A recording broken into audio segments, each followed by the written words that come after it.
Welcome to Unscripted, a Siena Hoops podcast. I'm a Siena senior, Carter Gooley. And I'm Siena sophomore, Joe Lemery. And we're here to bring you the inside scoop on Siena's NIL collective, Saints March On. Hear from players, coaches, and more as we bring you the X's and O's of the Siena men's and women's basketball teams. So sit back and enjoy.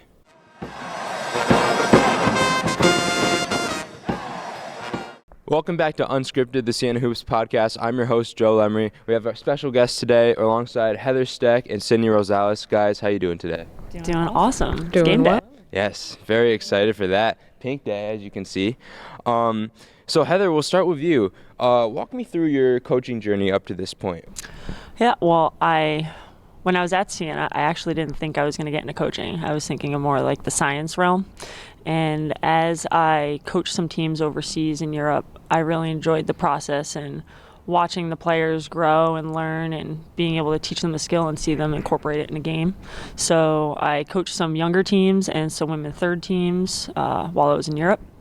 And then I started coaching at a small Division III Cazenovia College, which actually no longer exists, but started there. And then I was at Springfield College for 2 years, get my master's in athletic counseling.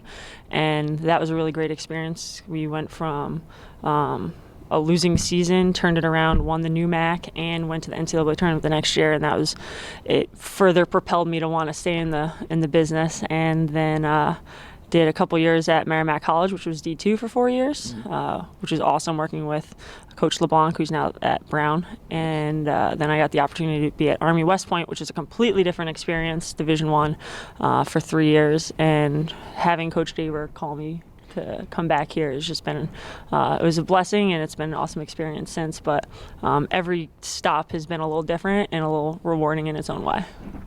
And Sid, you're new to coaching. And how has this experience been for you so far? Has it been exciting, a little nervous at times? How's it been? Mostly exciting. It's been great so far. I think I couldn't have ended up in a better spot and with a better opportunity. I'm home back at a school that I wanted to come to for a large part of my life.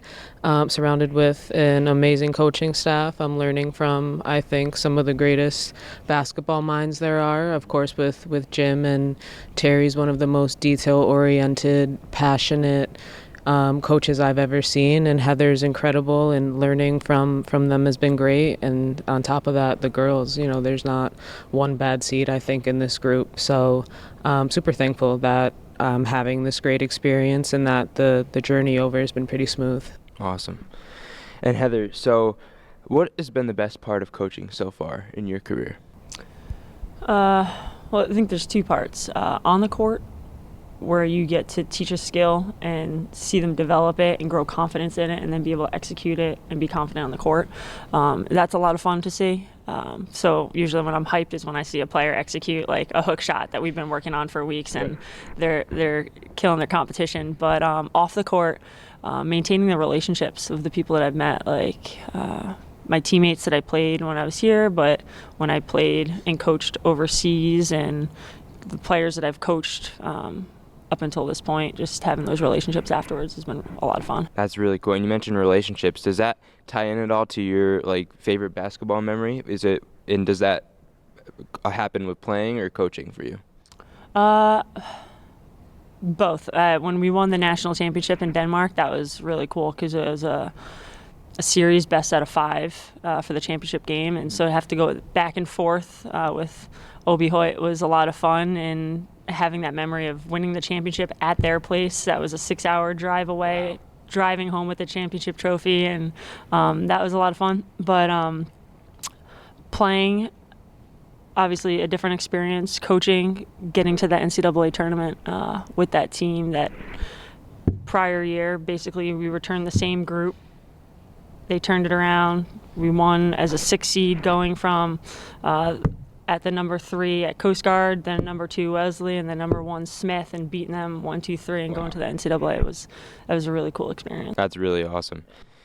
Sid, so what makes you passionate about the game of basketball? I think honestly, I've just loved the game since I was a baby. I, for a long time, was the only girl around 5 or 6 boys between brothers and cousins. My uncle, who was a male figure for us growing up, played the game. He played here, he played at Albany.